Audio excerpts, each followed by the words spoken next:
بسم اللہ الرحمن الرحیم۔ سامعین کرام، آپ سن رہے ہیں عمران سیریز کا اردو ناول ہاٹ لائن، جس کے مصنف ہیں ارشاد الاثر جعفری، اور یہ اس سلسلے کی قسط نمبر 19 ہے۔ مجھے امید ہے آپ کو میری یہ کاوش پسند آ رہی ہوگی۔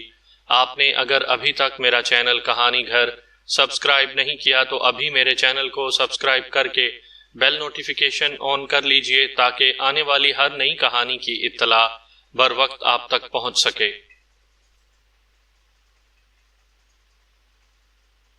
روشی جب غائب ہو گئی ہے تو پھر یہاں کیسے ملے گی؟ یہاں سے چلو، اسے بعد میں تلاش کریں گے، جولیا نے کہا، اور اس نے بھی پچھلی جانب قدم بڑھا دیے۔ سانس روک لو، عمران نے تیز لہجے میں کہا۔ کرنل فریدی اور اس کے ساتھی عمران کو نظر آ رہے تھے۔ وہ اس وقت کوٹھی کی پچھلی دیوار کے قریب پہنچ چکے تھے اور انہوں نے گیس پسٹل کے رخ باہر کی طرف کر لیے تھے۔ عمران جانتا تھا کہ ٹارچر روم کے الماری میں ہر قسم کا اسلحہ موجود ہے اور کرنل فریدی نے وہیں سے اسلحہ حاصل کیا تھا۔ وہ سب سانس روکے تیز تیز قدموں سے چل رہے تھے کہ اچانک عمران نے اپنا رخ بدلا۔ قریب ہی سیڑھیاں تھیں۔ عمران سیڑھیاں چڑھنے لگا۔ اس کے باقی ساتھیوں نے بھی اس کی پیروی کی۔ جلد ہی وہ چھت پر پہنچ گئے۔ چھت پر پہنچنے کے بعد تنویر اور صفدر نے بھی اپنی جیبوں سے گیس پسٹل نکالے اور انہوں نے بھی چاروں طرف کیپسول فائر کر دیے۔ اس کوٹھی سے دوسری کوٹھی کا فاصلہ تقریباً 10 فٹ تھا۔ عمران کسی پرندے کی طرح اڑتا ہوا دوسری کوٹھی کی چھت پر پہنچ گیا۔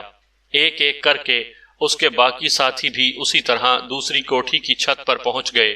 یہاں سے انہوں نے ارد گرد کا جائزہ لیا تو انہیں بہت سے افراد، جن میں پولیس والے بھی تھے، بے ہوش پڑے ہوئے دکھائی دیے۔ وہ اس کوٹھی کی عقبی طرف بڑھے اور اسی وقت انہیں پولیس سائرن کی آواز بھی سنائی دی۔ یقیناً پولیس کی مزید نفری وہاں پہنچ گئی تھی۔ عمران اور اس کے ساتھیوں نے رفتار بڑھائی اور وہ لمحوں میں پچھلی دیوار کے قریب پہنچ گئے۔ اس دیوار پر انہیں زیادہ وقت نہ لگا۔ اس کوٹھی سے نکل کر وہ ایک اور کوٹھی میں داخل ہو گئے۔ گیس نے اس کوٹھی کے مکینوں پر بھی اثر کیا تھا، کیونکہ اس کوٹھی کے صحن میں بھی انہیں ایک آدمی ملا جو بے ہوشی کی حالت میں زمین پر پڑا ہوا تھا۔ وہ اس کوٹھی میں بھی نہیں رکے، یہاں سے نکل کر اگلی کوٹھی میں داخل ہوئے۔ پھر وہاں سے وہ ایک ایک کر کے ریڈ کالونی میں پہنچ گئے، لیکن اس مرتبہ وہ کوٹھی نمبر 4 کے بجائے 8 میں پہنچے تھے۔ جوزف نے 3 کوٹھیوں کا بندوبست کیا تھا اور یہ دوسری کوٹھی تھی۔ انہوں نے جوانا کو بھی اس کوٹھی میں بلا لیا۔ جب جوانا وہاں پہنچا تو روشی بھی اس کے ساتھ تھی۔ روشی کو دیکھ کر سوائے جولیا کے باقی سب حیران ہوئے۔ جولیا نے مجھے اشارہ کیا تھا کہ میں فریگی کو فوری طور پر وہاں سے نکال لے جاؤں، سو میں فریگی کو لے آئی، روشی نے کہا۔ حالات بتا رہے تھے کہ ہمیں وہاں کافی وقت لگ جانا تھا۔ مقامی پولیس اور دیگر اداروں کا بھی وہاں پہنچنا ضروری تھا، جبکہ فریگی سے ہم نے پوچھ گچھ بھی علیحدگی میں کرنی تھی۔ اس لیے میں نے روشی سے کہا کہ وہ کسی طرح فریگی کو نکال کر لے جائے، اور یہ نکال لائی۔ جولیا نے کہا، اب تمہارا ذہن چیفز جیسا ہوتا جا رہا ہے، جلد ہی تم X2 کی سیٹ پر نظر آؤ گی، عمران نے تعریف کرتے ہوئے کہا۔ باقی تمام ساتھی بھی جولیا کی تعریف کرنے لگے۔ فریگی کا ذکر تو ہو رہا ہے، فریگی ہے کہاں؟ چوہان نے کہا تو سب نے روشی کی طرف دیکھا۔ وہ کار میں موجود ہے، میں ابھی اسے اٹھا کر آتی ہوں، روشی نے کہا، اور پھر وہ کمرے سے باہر نکل گئی۔ چند سیکنڈ بعد وہ واپس آئی تو اس کے کندھے پر فریگی لدی ہوئی تھی۔ اس نے فریگی کو ایک صوفے پر پھینک دیا۔ روشی، اب اسے ہوش میں بھی لے آؤ، عمران نے فریگی کو غور سے دیکھتے ہوئے کہا، جو بے ہوش بھی تھی اور رسی سے بندھی ہوئی بھی تھی۔ عمران کی بات سن کر روشی نے فریگی کو سیدھا کیا اور پھر وہ فریگی کو تھپڑ مارنے لگی۔ 4-5 تھپڑوں کے بعد ہی فریگی کے جسم میں حرکت پیدا ہو گئی۔ روشی اس سے 2 قدم پیچھے ہٹ گئی۔ تھپڑ لگنے کی وجہ سے فریگی کا چہرہ پکے ہوئے ٹماٹر کی طرح سرخ ہو گیا تھا اور روشی کی انگلیاں اس کے رخساروں پر اپنے نشان بھی چھوڑ گئی تھیں۔ پھر تھوڑی دیر بعد ہی فریگی ہوش میں آ گئی۔ پہلے تو اس نے لاشعوری طور پر اٹھنے کی کوشش کی، لیکن بندھے ہونے کی وجہ سے وہ اٹھ بھی نہ سکی۔ پھر آہستہ آہستہ اس کی آنکھوں میں شعور کی چمک بھی آ گئی۔ تم مجھے یہ کیسے ہو گیا؟ فریگی نے حیرت بھرے لہجے میں کہا۔ روشی اینڈ جولیا، اس فریگی کا دعویٰ ہے کہ یہ لومڑی سے زیادہ چالاک اور چیتے سے زیادہ صفاک اور شیر سے زیادہ خونخوار ہے، عمران نے جولیا اور روشی کی طرف دیکھتے ہوئے کہا۔ اچھا، ابھی اس کی ساری چالاکی، ساری صفاکی اور ساری ہوشیاری دم توڑ دے گی، جولیا نے کہا۔ تم اس کے ساتھ کیا کرو گی؟ عمران نے کہا۔ میں نہ تو اس کی ہڈیاں توڑوں گی، نہ چاقو خنجر سے زخم لگاؤں گی، نہ ہی اسے گولی ماروں گی، جولیا نے کہا۔ اچھا، کمال ہے، پھر تو تم اس کے ساتھ بہت رعایت کر رہی ہو، عمران نے کہا۔ ایسی ویسی رعایت؟ میں اس کے ساتھ ایسا بہترین سلوک کروں گی کہ یہ ساری زندگی میرے حسن سلوک کو یاد رکھے گی اور دیگر لوگ اسے دیکھ کر اس پر تھو تھو کریں گے، جولیا نے کہا۔ کیسے مس جولیا، کیسے؟ صفدر نے متجسس لہجے میں پوچھا۔ عمران، تم جوزف کو بلا کر اس سے تیزاب کی بوتل منگواؤ، جولیا نے اس مرتبہ عمران سے کہا۔ عمران نے جوانا کو گیٹ پر اور جوزف کو چھت پر بھیج دیا تھا۔ جولیا کی بات سن کر اس نے جیب میں سے سیل فون نکالا اور جوزف کو کال کر کے تیزاب کی بوتل لانے کو کہا۔ مس جولیا اس تیزاب کی بوتل کا کیا کریں گی؟ وہ سبھی جولیا کی بات سمجھ چکے تھے، لیکن فریگی کو نفسیاتی دباؤ میں لانے کے لیے نعمانی نے یہ بات کی تھی۔ اس کا چہرہ اور جسم انتہائی خوبصورت ہے، شیشے کی طرح شفاف۔ میں اس کے چہرے اور سارے جسم پر تیزاب کے چھوٹے چھوٹے قطرے ڈالوں گی، پھر اس کا یہ خوبصورت چہرہ اور جسم ایسا بھیانک ہو جائے گا کہ جو بھی دیکھے گا اس پر تھو تھو کرے گا اور سب اسے دیکھ کر ڈر جایا کریں گے، جولیا نے سرد لہجے میں کہا۔ جولیا کی بات سن کر فریگی کا دماغ ہی سنسنا اٹھا۔ اسے یوں محسوس ہوا جیسے اس کی سارے جسم پر باریک چونٹیاں رینگ رہی ہوں۔ ایسی حالت کا تو اس نے کبھی تصور بھی نہیں کیا تھا۔ اسی وقت کمرے کا دروازہ کھلا اور جوزف تیزاب کی ایک بوتل اٹھائے کمرے میں داخل ہوا۔ جوزف، یہ تیزاب تیز ہے نا؟ جوزف کو دیکھ کر جولیا نے اس سے پوچھا۔ یس مس، یہ تیزاب بہت ہی تیز ہے، یہ دیکھیں، میں آپ کو تجربہ کر کے دکھاتا ہوں، جوزف نے کہا۔ پھر وہ نیچے قالین پر بیٹھ گیا اور اس نے نہایت احتیاط سے بوتل کا ڈھکنا کھولا اور تیزاب کا ایک قطرہ قالین پر گرا دیا۔ دھواں اٹھا اور سرخ قالین کا وہ حصہ غائب ہو گیا۔ فریگی کی آنکھوں میں خوف اور دہشت کے آثار نظر آنے لگے۔ اوکے، بوتل مجھے دے دو، جولیا نے کہا تو جوزف نے بوتل اسے دے دی۔ میں تیزاب تمہارے پاؤں سے ڈالنا شروع کروں گی اور آہستہ آہستہ چہرے کی طرف بڑھوں گی، جولیا نے سرد لہجے میں کہا، اور پھر اس نے روشی کی طرف دیکھا۔ روشی نے اس کی نظروں کا مطلب سمجھتے ہوئے صوفے کے پیچھے جا کر فریگی کے بال پکڑ لیے۔ جولیا نے ایک قطرہ فریگی کے پاؤں پر گرا دیا اور پھر وہ پیچھے ہٹ گئی۔ فریگی کے حلق سے کربناک چیخیں بلند ہونے لگیں۔ بندھی ہونے کے باوجود وہ مچھلی کی طرح تڑپنے لگی۔ اگر روشی نے اس کے بال نہ پکڑے ہوتے تو وہ صوفے سے نیچے گر جاتی، لیکن روشی نے اسے صوفے سے نیچے نہ گرنے دیا۔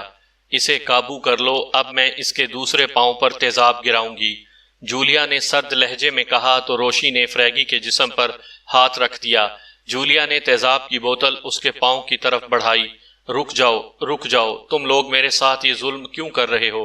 فریگی نے چیختے ہوئے کہا۔ اگر تم نے ہمارے سوالوں کے جواب صحیح دیے تو تم پر یہ ظلم مزید نہیں ہوگا، ورنہ جولیا نے جو کہا ہے وہی ہوگا، عمران نے سنجیدہ لہجے میں کہا۔ میں تمہارے سوالوں کے جواب دوں گی، بولو کیا پوچھنا چاہتے ہو؟ فریگی نے کہا۔ تمہاری تنظیم کا نام کیا ہے؟ عمران نے اس سے پہلا سوال کیا۔ ہاٹ لائن، یہ ایک انتہائی خفیہ تنظیم ہے، بڑے بڑے منصوبوں پر کام کرتی ہے، فریگی نے کہا۔ اس تنظیم میں تمہاری کیا حیثیت ہے؟ عمران نے فریگی سے پوچھا۔ اس تنظیم کے 4 سیکشن ہیں، میں ایک سیکشن کی چیف ہوں، فریگی نے جواب دیتے ہوئے کہا۔ اب یہ بتاؤ کہ تم نے اسرائیل سے جن سائنسدانوں کو اغوا کیا ہے وہ کہاں ہیں؟ عمران نے اس سے کہا۔ اس پروجیکٹ پر ہم نے کام نہیں کیا، اس لیے ہم ان کے بارے میں نہیں جانتے، فریگی نے کہا۔ یہ کام تم نے نہیں کیا تو پھر کس نے کیا ہے؟ عمران نے اس مرتبہ کرخت لہجے میں کہا۔ یہ بات بھی مجھے معلوم نہیں ہے، فریگی نے کہا تو عمران نے جولیا کی طرف دیکھا۔ جولیا نے فوراً تیزاب کا ایک قطرہ فریگی کے دوسرے پاؤں پر ڈالا تو وہ ایک بار پھر چیخنے لگی۔ تم کیا سمجھتی ہو کہ میں سچ اور جھوٹ میں تمیز نہیں کر سکتا؟ عمران نے غراتے ہوئے کہا۔ فریگی نے اس کی بات کا کوئی جواب نہ دیا، وہ بدستور چیختی رہی۔ اب چیخنا چلانا بند کرو ورنہ سارا تیزاب چہرے پر ڈال دوں گی، جولیا نے سخت لہجے میں کہا تو فریگی کی چیخوں کو بریک لگ گئی۔ بولو کہاں ہیں یہ سائنسدان؟ عمران نے بدستور غراتے ہوئے کہا۔ میں نے سچ کہا ہے کہ مجھے نہیں معلوم کہ یہ سائنسدان کہاں ہیں، یہ صرف بلیک چیف کو پتا ہے، فریگی نے کہا۔ کون ہے یہ بلیک چیف اور کہاں رہتا ہے؟ عمران نے سرد لہجے میں کہا، جس طرح ہماری تنظیم خفیہ ہے اسی طرح بلیک چیف بھی خفیہ ہے، اس کے بارے میں کوئی نہیں جانتا کہ وہ کون ہے اور کہاں رہتا ہے۔ فریگی نے کہا، کوئی اور نہیں جانتا ہوگا کہ وہ کون ہے، لیکن تم اس کے بارے میں جانتی ہو۔ عمران نے اس کی آنکھوں میں دیکھتے ہوئے کہا تو فریگی خاموش رہی۔ عمران نے چند لمحوں تک اس کے بولنے کا انتظار کیا۔ جولیا، تیزاب اس کے چہرے پر گرا دو۔ چند لمحوں بعد عمران نے جولیا کی طرف دیکھتے ہوئے کہا، نہیں میں بتاتی ہوں، رک جاؤ۔ فریگی نے چیختے ہوئے کہا تو جولیا رک گئی۔ یہ بات بلیک چیف بھی نہیں جانتا کہ میں اس کے بارے میں جانتی ہوں۔ اگر اسے معلوم ہو جائے تو وہ ایک لمحے کی تاخیر کیے بغیر میرا خاتمہ کر دے۔ بلیک چیف کا اصل نام پرنس بشام ہے اور وہ افریقہ کا رئیس ہے۔ پورے افریقہ میں اس کا ہوٹل کا بزنس ہے۔ سائنسدانوں کو بھی پرنس بشام نے کسی اور ذرائع سے اغوا کرایا ہے اور انہیں کسی جنگل میں پہنچا دیا ہے جہاں وہ ان سے کسی بڑے پروجیکٹ پر کام کروا رہا ہے۔ فریگی نے بلیک چیف کے بارے میں بتاتے ہوئے کہا، روشی، اسے آف کر دو۔ عمران نے کہا تو روشی نے اس کی گردن کو مخصوص انداز میں جھٹکا دیا تو فریگی کی گردن کی ہڈی ٹوٹ گئی اور وہ بے جان ہو کر روشی کے ہاتھوں میں جھولنے لگی۔ تم لوگ چوکنا رہنا، میں بلیک چیف کو لے کر آتا ہوں، عمران نے سنجیدہ لہجے میں کہا اور ساتھ ہی وہ دروازے کی طرف بڑھا۔ پرنس بشام ہوٹل وہاں سے قریب ہی تھا۔ جلد ہی عمران وہاں پہنچ گیا۔ یس سر، کاؤنٹر پر ایک لڑکی موجود تھی۔ عمران کو دیکھ کر اس نے مسکراتے ہوئے کہا، میں ٹورزم ڈپارٹمنٹ سے آیا ہوں، مجھے مسٹر پرنس بشام سے ملنا ہے۔ عمران نے بھی مسکراتے ہوئے کہا، سر، باس تو اس وقت اپنے بنگلے پر ہوتے ہیں، یہاں رات 8 بجے کے بعد آتے ہیں۔ کاؤنٹر گرل نے کہا، لیکن مجھے تو ان سے اسی وقت ملنا ہے، ایک سرکاری مسئلہ ہے، اس ہوٹل کے بارے میں بہت ہی غلط رپورٹ حکومت کو دی گئی ہے۔ عمران نے پریشان لہجے میں کہا، سر، اس ہوٹل کے بارے میں کبھی کسی نے شکایت نہیں کی، ہم تو سیاحوں کی خدمت کرتے ہیں۔ کاؤنٹر گرل نے کہا، میں جانتا ہوں، لیکن کچھ سرکاری معاملات ایسے آ جاتے ہیں کہ انسان مجبور ہو جاتا ہے۔ میں نے مسٹر پرنس بشام سے میٹنگ کر کے پیش آنے والے مسئلے کو دور کرنا ہے۔ عمران نے کہا، سر، میں آپ کو ایک کارڈ دیتی ہوں، آپ ان کے بنگلے پر لے جائیں۔ آپ یہ کارڈ سیکیورٹی گارڈز کو دیں گے تو آپ کی ملاقات باس سے کرا دی جائے گی۔ اس کارڈ کے بغیر بنگلے پر ان سے ملاقات ناممکن ہے۔ کاؤنٹر گرل نے کہا اور پھر اس نے کاؤنٹر کے نیچے کسی خانے میں ہاتھ ڈال کر ایک کارڈ نکالا اور اس پر دستخط کر کے تاریخ ڈالی اور پھر وہ کارڈ عمران کی طرف بڑھا دیا۔ عمران نے کارڈ پر نظر دوڑائی۔ کارڈ پرنس بشام ہوٹل کا تھا۔ پرنس کالونی میں ان کے بنگلے کا نمبر 2 ہے سر۔ کاؤنٹر گرل نے ایڈریس بھی بتا دیا۔ تھینک یو، عمران نے اس کا شکریہ ادا کیا اور پھر وہ ہوٹل سے باہر آ گیا۔ تھوڑی دیر بعد اس کی کار پرنس کالونی کی طرف بڑھ رہی تھی۔ 10 منٹ کے بعد وہ کاؤنٹر گرل کے بتائے ہوئے ایڈریس پر پہنچ گیا۔ گیٹ پر نیم پلیٹ لگی ہوئی تھی جس پہ لال روشنائی سے پرنس بشام لکھا ہوا تھا۔ گیٹ کھلا ہوا تھا اور گیٹ کے قریب 4 مسلح افراد دکھائی دے رہے تھے جنہوں نے سیکیورٹی گارڈز کی یونیفارم پہنی ہوئی تھی۔ عمران نے کار گیٹ کے قریب روکی تو ایک سیکیورٹی گارڈ اس کے قریب آ گیا۔ یس سر، سیکیورٹی گارڈ نے مؤدبانہ لہجے میں عمران سے کہا، میرا نام تسام ہے اور میں ٹورزم ڈپارٹمنٹ کا ہیڈ انچارج ہوں، مجھے مسٹر پرنس بشام سے ملنا ہے۔ عمران نے باروب لہجے میں کہا اور ساتھ ہی اس نے کاؤنٹر گرل کا دیا ہوا کارڈ بھی اس کی طرف بڑھا دیا۔ اوکے سر، آپ گاڑی ادھر پارک کریں، ہم باس سے اجازت لیتے ہیں، سیکیورٹی گارڈ نے بدستور مؤدبانہ لہجے میں کہا اور ایک طرف بڑھ گیا، جبکہ عمران نے کار آگے بڑھائی اور پھر ایک طرف روک کر خود کار سے نیچے اتر آیا۔ چند لمحوں بعد وہ سیکیورٹی گارڈ واپس عمران کے قریب آ گیا۔ سر، آپ کے پاس کوئی اسلحہ تو نہیں ہے؟ سیکیورٹی گارڈ نے عمران سے پوچھا۔ میری جیب میں کوئی اسلحہ نہیں ہے، البتہ کار میں موجود ہے، عمران نے کہا۔ کار کی تو کوئی بات نہیں ہے سر، آئیے، سیکیورٹی گارڈ نے کہا اور پھر وہ آگے بڑھنے لگا۔ سیکیورٹی گارڈ اسے ایک ڈرائنگ روم میں لے آیا۔ ڈرائنگ روم انتہائی خوبصورت اور جدید انداز میں سجایا گیا تھا۔ عمران ایک صوفے پر بیٹھ گیا جبکہ سیکیورٹی گارڈ واپس چلا گیا۔ تھوڑی دیر بعد ایک ملازم ڈرائنگ روم میں داخل ہوا۔ اس کے ہاتھ میں ٹرے تھی جس میں انار کے جوس کا گلاس رکھا ہوا تھا۔ اس نے ٹرے عمران کے سامنے رکھ دی اور خود واپس چلا گیا۔ عمران نے جوس اٹھایا اور سپ کرتے ہوئے ڈرائنگ روم کا جائزہ بھی لینے لگا۔ ڈرائنگ روم کی بناوٹ بتا رہی تھی کہ یہ ساؤنڈ پروف ہے۔ فانوس میں بلب لگے ہوئے تھے اور عمران کا خیال تھا کہ ان میں سے کم از کم ایک بلب جدید کیمرہ تھا۔ اس کی فلم بن رہی تھی۔ ڈرائنگ روم میں داخل ہونے سے پہلے برآمدے میں عمران پر ہلکی سی روشنی بھی پڑی، جس کے بارے میں عمران جانتا تھا کہ اس کا اسلحہ چیک کیا گیا ہے۔ اگر عمران کے پاس کوئی اسلحہ ہوتا تو عمران وہیں بے ہوش ہو جاتا۔ جب عمران نے آدھے سے زیادہ جوس پی لیا تو ڈرائنگ روم کا دروازہ کھلا اور قیمتی لباس میں ملبوس ایک آدمی اندر داخل ہوا۔ اس کے پیچھے ایک مسلح سیکیورٹی گارڈ بھی تھا۔ عمران نے اٹھ کر آنے والے سے مصافحہ کیا کیونکہ وہ سمجھ گیا تھا کہ یہی پرنس بشام ہے۔ پرنس بشام اس کے سامنے والے صوفے پر بیٹھ گیا، جبکہ سیکیورٹی گارڈ پرنس بشام کے پیچھے کھڑا ہو گیا۔ مجھے ہوٹل کی کاؤنٹر گرل نے بتایا ہے کہ آپ ٹورزم ڈپارٹمنٹ سے آئے ہیں اور کسی اہم فیصلے پر مجھ سے بات چیت کرنا چاہتے ہیں، اسی لیے اس نے آپ کو کارڈ بھی جاری کیا ہے۔ بہرحال فرمائیے کیا مسئلہ ہے؟ پرنس بشام نے کہا۔ مسئلہ یہ ہے مسٹر پرنس بشام کہ حکومت پالیسی بنا رہی ہے جس کے تحت ہوٹل اور نائٹ کلب حکومت کی تحویل میں چلے جائیں گے۔ عمران نے دھیمے لہجے میں بات کرتے ہوئے کہا، یہ کیسے ہو سکتا ہے؟ بھلا حکومت کسی کی پراپرٹی پر کیسے قبضہ کر سکتی ہے؟ پرنس بشام نے غصے سے کہا۔ مسٹر پرنس بشام، قانون سازی کے تحت ایسا ہو سکتا ہے۔ کئی ممالک ایسے ہیں جہاں یہ کام ہوئے ہیں۔ یہاں بھی ایک ایسا قانون بنایا جا رہا ہے، لیکن یہ انتہائی خفیہ ہے، کیونکہ اگر یہ بات آؤٹ ہو جائے تو پھر اس کے خلاف مزاحمت ہوگی، مظاہرے ہو سکتے ہیں، ہڑتالیں ہو سکتی ہیں۔ اس لیے حکومت خاموشی سے یہ کام کر رہی ہے۔ عمران نے کہا، تم یہ اطلاع مجھے دینے کیوں آئے ہو؟ پرنس بشام نے عمران کو غور سے دیکھتے ہوئے کہا، آپ پرنس ہیں اور دنیا بھر کے پرنس بہت سخی ہوتے ہیں، معمولی سی بات پر دل کھول کر انعام و اکرام دیتے ہیں، اور میں تو آپ کے لیے بہت ہی اہم اطلاع لے کر آیا ہوں۔ آپ بہت بڑے بزنس مین ہیں، آپ کے تعلقات بہت وسیع ہوں گے، آپ حکومت پر دباؤ ڈال کر حکومت کو اس قانون سازی سے روک سکتے ہیں۔ عمران نے مسکراتے ہوئے کہا، تمہارا واقعی انعام کا حق بنتا ہے۔ شوبو، میری چیک بک مجھے دو۔ پرنس بشام نے پہلے عمران سے اور پھر اپنے سیکیورٹی گارڈ سے کہا۔ اس کی بات سن کر سیکیورٹی گارڈ نے اپنی جیب کی طرف ہاتھ بڑھایا۔ یہی لمحہ تھا جب سیکیورٹی گارڈ عمران کی طرف سے غافل ہوا، اور عمران کو بھی اسی لمحے کا انتظار تھا۔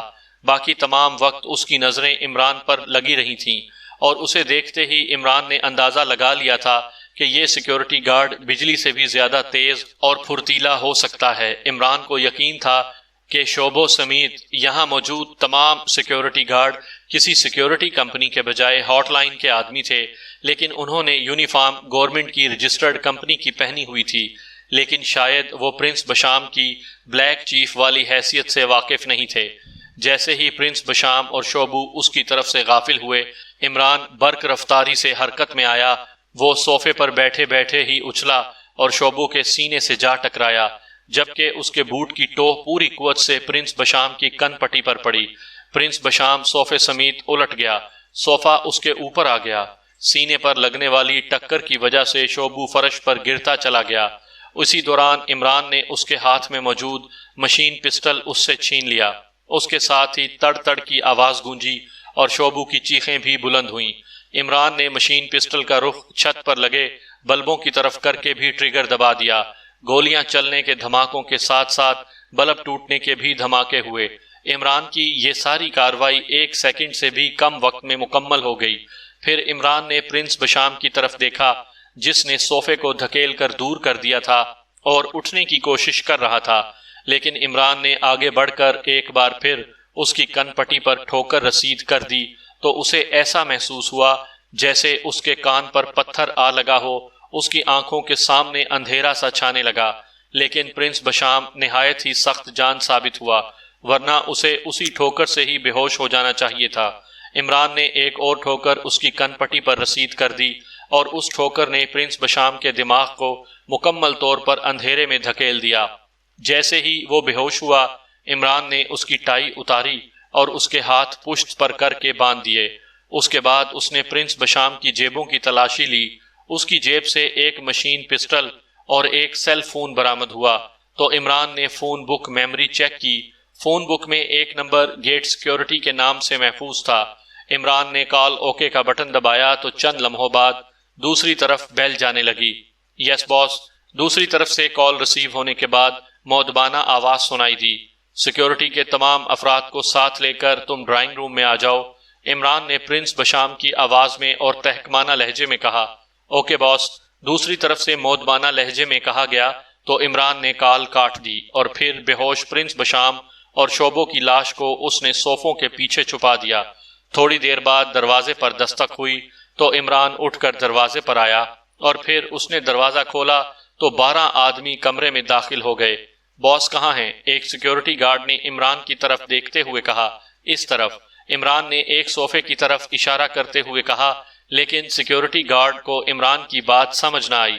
جاؤ دیکھو، باس صوفے کے پیچھے بیٹھے ہوئے ہیں۔ عمران نے کہا تو وہ حیران ہوتا ہوا آگے بڑھا۔ اسی لمحے کمرہ فائرنگ کی آواز سے گونج اٹھا۔ عمران کے دونوں ہاتھوں میں مشین پسٹل تھے اور دونوں ہی سے فائرنگ ہوئی تھی، اور وہ سارے سیکیورٹی گارڈز گولیوں کا شکار ہو کر زمین پر گرے اور تڑپنے لگے۔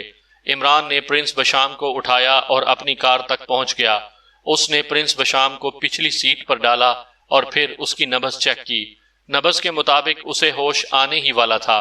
عمران نے اس کی کن پٹی پر مشین پسٹل کا ایک اور دستہ مارا اور ایک بار پھر اس کی نبض چیک کی۔ اس کے اندازے کے مطابق اب اسے آدھ گھنٹے سے پہلے ہوش نہیں آ سکتا تھا۔ اس کی طرف سے مطمئن ہو کر عمران مین گیٹ کی طرف بڑھا، کیونکہ اب مین گیٹ بند تھا۔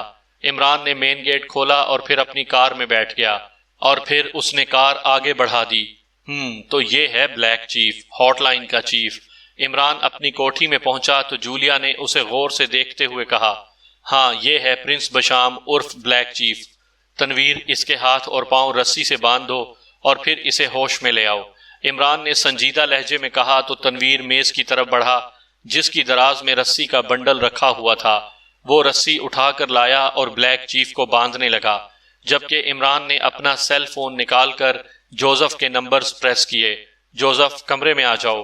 جیسے ہی دوسری طرف سے کال ریسیو ہوئی، عمران نے کہا اور پھر اس نے کال کاٹ دی۔ جب تنویر بلیک چیف کو باندھ کر فارغ ہوا تو اسی وقت جوزف بھی کمرے میں آ گیا۔ جوزف، اسے ہوش میں لے آؤ۔ عمران نے سنجیدہ لہجے میں جوزف سے کہا تو فوراً ہی کمرے میں تھپڑ کی آواز گونجی۔ تھپڑ کی وجہ سے بلیک چیف کا سارا جسم ہل کر رہ گیا اور اس کی آنکھیں بھی یکدم کھل گئیں۔ ہوش میں آتے ہی اس نے لاشعوری طور پر اٹھنے کی کوشش کی، لیکن بندھے ہونے کی وجہ سے وہ اٹھ نہ سکا۔ لاشعور سے شعور کی منزل تک آنے میں اسے 15 سے 20 سیکنڈ لگ گئے۔ تم یہ کیا حرکت ہے؟ بلیک چیف نے عمران کو دیکھ کر غصیلے لہجے میں کہا۔ جوزف، یہ تمہارا ہم وطن ہے، تم اس سے رعایت تو نہیں کر جاؤ گے؟ عمران نے بلیک چیف کی بات کا جواب دینے کے بجائے جوزف سے مخاطب ہوتے ہوئے کہا، باس، تم میرا وطن ہو اور تم ہی میرے ہم وطن۔ مجھے تو صورت ہی تمہاری نظر آتی ہے اور تو مجھے کچھ دکھائی ہی نہیں دیتا۔ جوزف نے عقیدت بھرے لہجے میں کہا۔ عمران، جوزف کی بات سن کر مجھے ایک بزرگ کا کلام یاد آ رہا ہے، مینڈا عشق وی تو، مینڈا یار وی تو، مینڈا دین وی تو، ایمان وی تو۔ روشی نے مسکراتے ہوئے کہا، کیونکہ یہ کلام پاکیشیا کی ایک مقامی زبان کا تھا اور جولیا کو یہ زبان نہیں آتی تھی، اس لیے اسے سمجھ نہ آئی کہ روشی نے کیا کہا ہے۔ اگر اسے سمجھ آ جاتی تو یقیناً اسے غصہ آتا۔ مس روشی، یہ کلام عشق مجازی کے متعلق نہیں ہے بلکہ عشق حقیقی کے متعلق ہے۔ نعمانی نے سمجھانے والے انداز میں روشی سے کہا تو وہ مسکرانے لگی، کیونکہ وہ بھی اس کلام کو سمجھتی تھی۔ یہ کوئی موقع ہے عشق کی باتیں کرنے کا، جولیا نے غصیلے لہجے میں کہا۔ سوری مس جولیا، عمران صاحب آپ اپنی کاروائی شروع کریں۔ نعمانی نے پہلے جولیا اور پھر عمران سے کہا۔ عمران روشی اور نعمانی کو غصے سے دیکھ رہا تھا، گویا اسے بھی اس موقع پر ان کی یہ باتیں اچھی نہیں لگی تھیں۔ پھر اس کے ہونٹوں پر مسکراہٹ آ گئی اور وہ بلیک چیف کی طرف متوجہ ہو گیا۔ میں نے تو تمہاری تنظیم ہاٹ لائن کی بڑی تعریف سنی ہے، لیکن تم یعنی بلیک چیف سے مل کر مجھے بہت مایوسی ہو رہی ہے۔ عمران نے منہ بناتے ہوئے کہا تو بلیک چیف کی آنکھوں میں حیرت کے تاثرات پیدا ہو گئے۔ ہاٹ لائن چیف، یہ تم کیسی باتیں کر رہے ہو؟ کیا ہے یہ ہاٹ لائن؟ بلیک چیف نے حیرت سے کہا۔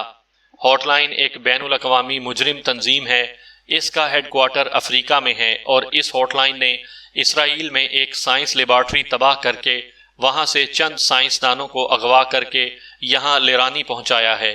اب تمہیں کچھ یاد آیا کہ نہیں؟ عمران نے طنزیہ لہجے میں کہا۔ یا تو میں پاگل ہو گیا ہوں یا تم پاگل ہو۔ جو ایسی بہکی بہکی باتیں کر رہے ہو؟ میں تو سیدھا سادہ کاروباری آدمی ہوں۔ افریقہ میں میرے درجنوں ہوٹل ہیں۔ قبیلہ شالام کا میں پرنس ہوں۔ شالام میرے دادا کا نام ہے۔ بلیک چیف نے اپنا مکمل تعارف کراتے ہوئے کہا، میں نے تم سے تمہارے آباء و اجداد کے بارے میں نہیں پوچھا، صرف اتنا پوچھا ہے کہ تم نے اسرائیل سے جن سائنسدانوں کو اغوا کیا ہے وہ اس وقت کہاں ہیں؟ عمران نے سخت لہجے میں کہا، تم نے پھر وہی پاگلوں والی بات کی ہے، اب میں تمہیں کیا جواب دوں؟ بلیک چیف نے منہ بناتے ہوئے کہا، باس تم پیچھے ہٹ جاؤ، یہ ڈھیٹ مٹی کا بنا ہوا ہے، یہ آسانی سے زبان نہیں کھولے گا۔ جوزف نے بلیک چیف کو گھورتے ہوئے کہا تو بلیک چیف نے بھی اسے غصے سے دیکھا۔ صفدر، ہمارے سامان میں ریڈ انجیکشن موجود ہے، ایک انجیکشن اسے لگا دو۔ عمران نے اس مرتبہ صفدر سے مخاطب ہوتے ہوئے کہا تو صفدر دوسرے کمرے میں چلا گیا جہاں ان کا سامان رکھا ہوا تھا۔ تقریباً 2 منٹ بعد وہ ریڈ انجیکشن تیار کر کے لے آیا۔ اس نے وہ انجیکشن بلیک چیف کو لگا دیا۔ بلیک چیف کے چہرے پر طنزیہ مسکراہٹ آ گئی، لیکن چند ہی لمحوں بعد اس کی یہ مسکراہٹ غائب ہو گئی۔ اچانک اسے محسوس ہوا جیسے کچھ چیونٹیاں اس کے پاؤں پر چڑھ رہی ہوں۔ بے اختیار اس نے اپنے پیروں کی طرف دیکھا، لیکن اسے کوئی چیونٹی نظر نہ آئی، لیکن اسے محسوس ایسے ہی ہو رہا تھا کہ چونٹیاں قطار در قطار اس پر چڑھ رہی ہوں۔ پھر اسے ایسا لگا جیسے اس کے سارے جسم پر چونٹیاں چڑھ چکی ہوں اور انہوں نے اسے کاٹنا بھی شروع کر دیا ہو۔ اب اسے ایسا محسوس ہو رہا تھا جیسے اس کے جسم کے ہر حصے پر زہریلی سوئی چبھ رہی تھی، اور درد اتنا شدید تھا جو اس کی برداشت سے باہر ہو رہا تھا۔ چند لمحوں تک تو اس نے یہ درد برداشت کرنے کی کوشش کی، اور یہ چند لمحے اسے صدیوں کے برابر محسوس ہوئے۔ آخر اس کی برداشت کی حد ختم ہو گئی اور اس کے منہ سے چیخیں نکلنے لگیں، بچاؤ بچاؤ، روک دو انہیں، چونٹیوں کو روک دو، ہائے ہائے یہ مجھے مار ڈالیں گی۔ بلیک چیف نے چیختے ہوئے کہا۔ اب اس کی آنکھوں میں موجود شعور کی چمک بھی ختم ہو گئی تھی۔ اس کی آنکھوں میں صرف خوف ہی خوف دکھائی دے رہا تھا۔ جب تک کہ تم میرے سوالوں کے صحیح جواب نہیں دو گے، یہ چونٹیاں تمہیں نہیں چھوڑیں گی۔ تم محسوس کرو کہ اب یہ چونٹیاں تمہارے دماغ تک پہنچ گئی ہیں، اب یہ تمہارے دماغ کو کھانا شروع کر دیں گی۔ عمران نے سرد لہجے میں کہا تو بلیک چیف کو واقعی ایسے محسوس ہوا جیسے چیونٹیاں اس کے دماغ تک آ گئی ہیں، اور اسے اپنے دماغ میں سنسناہٹ محسوس ہونے لگی۔ بتاتا ہوں، پوچھو کیا پوچھنا ہے تم نے، بلیک چیف نے تیز لہجے میں کہا۔ اسرائیل سے اغوا ہونے والے سائنسدان کہاں ہیں؟ عمران نے پوچھا۔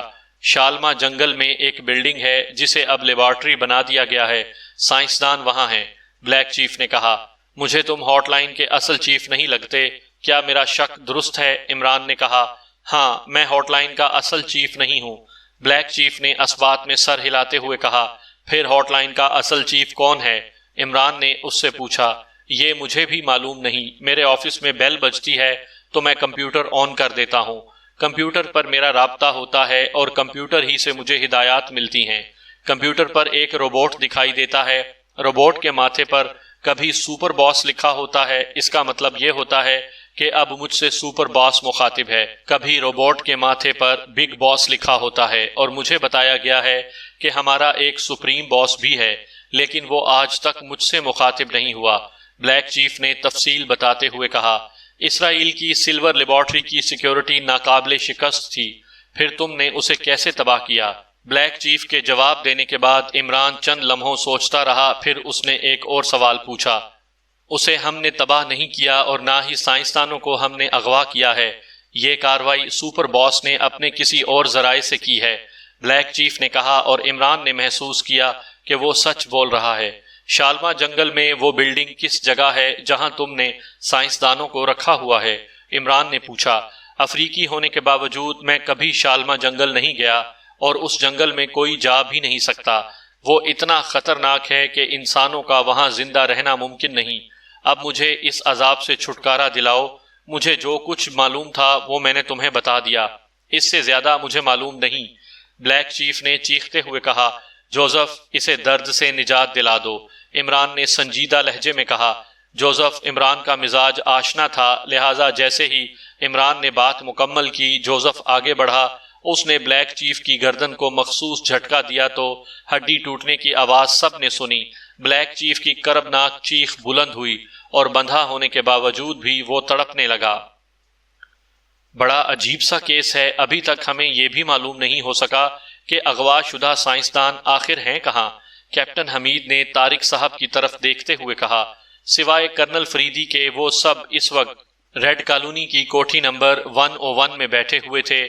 ہاٹ لائن کے ہیڈ کوارٹر سے نکلنے کے بعد کرنل فریدی نے انہیں یہاں بھیج دیا تھا اور وہ خود کہیں چلا گیا تھا۔ میری زندگی کا بھی یہ پہلا کیس ہے کہ اتنا وقت گزرنے کے بعد بھی ہم اندھیرے میں ہیں، ریکھا نے کہا۔